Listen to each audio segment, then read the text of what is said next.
ಕಾಡಿನ ಏಕತೆ.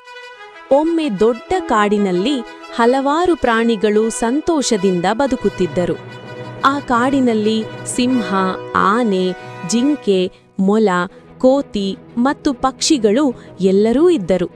ಸಿಂಹ ಕಾಡಿನ ರಾಜನಾಗಿದ್ದರೂ ಇತರ ಪ್ರಾಣಿಗಳ ಮೇಲೆ ದೌರ್ಜನ್ಯ ಮಾಡುತ್ತಿರಲಿಲ್ಲ. ಒಂದು ವರ್ಷ ಭಾರೀ ಬಿಸಿಲು ಬಂತು.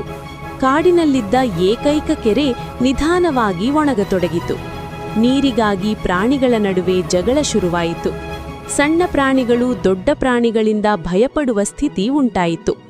ಇದನ್ನು ನೋಡಿದ ಜಾಣ ಕೋತಿ ಎಲ್ಲಾ ಪ್ರಾಣಿಗಳನ್ನು ಸೇರಿಸಿ ಸಭೆ ಕರೆದಿತು. ನಾವು ಜಗಳ ಮಾಡಿದರೆ ಎಲ್ಲರೂ ನಾಶವಾಗುತ್ತೇವೆ, ಒಟ್ಟಾಗಿ ಕೆಲಸ ಮಾಡಿದರೆ ಪರಿಹಾರ ಸಿಗುತ್ತದೆ ಎಂದಿತು. ಆನೆಯು ತನ್ನ ಬಲದಿಂದ ಕೆರೆಯನ್ನು ಆಳಗೊಳಿಸಿತು. ಜಿಂಕೆಗಳು ದೂರದ ಬೆಟ್ಟಗಳಿಂದ ನೀರು ಹರಿಯುವ ದಾರಿಯನ್ನು ಕಂಡುಹಿಡಿದವು. ಪಕ್ಷಿಗಳು ಮಳೆ ಬರಲಿದೆ ಎಂದು ಮಾಹಿತಿ ನೀಡಿದವು. ಮೊಲಗಳು ಸಣ್ಣ ಕಾಲುವೆಗಳನ್ನು ತೋಡಿದವು. ಎಲ್ಲರೂ ತಮ್ಮ ತಮ್ಮ ಶಕ್ತಿಯನ್ನು ಬಳಸಿಕೊಂಡರು. ಕೆಲವೇ ದಿನಗಳಲ್ಲಿ ಕೆರೆ ಮತ್ತೆ ನೀರಿನಿಂದ ತುಂಬಿತು. ಕಾಡಿನಲ್ಲಿ ಮತ್ತೆ ಸಂತೋಷ ಹಬ್ಬಿತು. ಸಿಂಹ ಎಲ್ಲರನ್ನೂ ಹೊಗಳಿ ನಿಜವಾದ ಶಕ್ತಿ ಏಕತೆಯಲ್ಲಿದೆ ಎಂದಿತು. ಅಂದಿನಿಂದ ಆ ಕಾಡಿನ ಪ್ರಾಣಿಗಳು ಯಾವ ಸಮಸ್ಯೆಯಾದರೂ ಒಟ್ಟಾಗಿ ಪರಿಹರಿಸಲು ಕಲಿತವು.